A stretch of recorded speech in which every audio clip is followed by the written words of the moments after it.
আজি ৰাতিপুৱা ৩টা বজাত গুমৰীয়া গাঁৱত গৰু চোৰে দুটা গৰু উঠাই অনাত আমাৰ গৃহস্থই খবৰ দিয়াত আমি গুমৰীয়াৰ নামঘৰত তেওঁলোকৰ ৰাস্তা ভেটিছিলোঁ আৰু ৰাস্তা ভেটাত গাড়ীখনে ইমান জোৰকৈ আহি শিলৰ ওপৰেদি উঠাই নি এটা চকা পামচাৰ কৰে। যদিও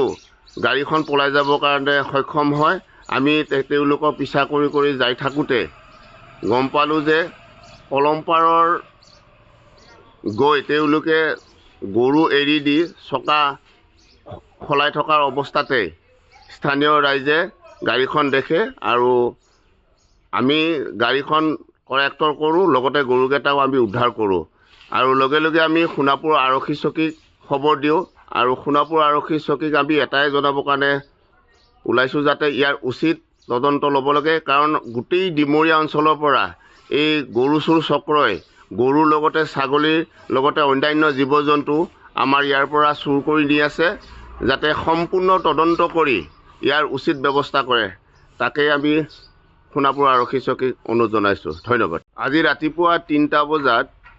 গুমৰীয়া গাঁৱত গৰু চোৰে দুটা গৰু উঠাই অনাত আমাৰ গৃহস্থই খবৰ দিয়াত আমি গুমৰীয়াৰ নামঘৰত তেওঁলোকৰ ৰাস্তা ভেটিছিলোঁ আৰু ৰাস্তা ভেটাত গাড়ীখনে ইমান জোৰকৈ আহি শিলৰ ওপৰেদি উঠাই নি এটা চকা পামচাৰ কৰে। যদিও গাড়ীখন পলাই যাবৰ কাৰণে সক্ষম হয়, আমি তেওঁলোকৰ পিছা কৰি যাই থাকোঁতে গম পালোঁ যে কলমপাৰৰ গৈ তেওঁলোকে গৰু এৰি দি চকা সলাই থকাৰ অৱস্থাতে স্থানীয় ৰাইজে গাড়ীখন দেখে আৰু আমি গাড়ীখন কৰেক্টৰ কৰোঁ, লগতে গৰুকেইটাও আমি উদ্ধাৰ কৰোঁ আৰু লগে লগে আমি সোণাপুৰ আৰক্ষী চকীক খবৰ দিওঁ আৰু সোণাপুৰ আৰক্ষী চকীক আমি এটাই জনাবৰ কাৰণে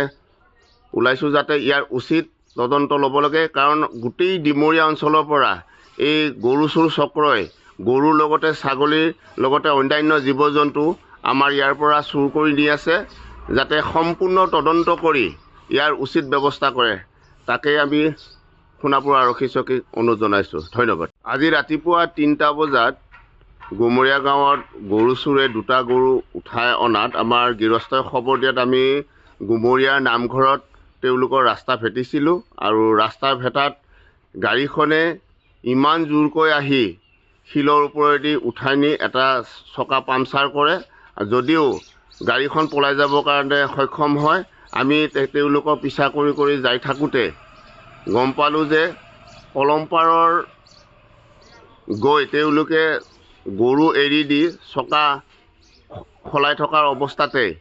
স্থানীয় ৰাইজে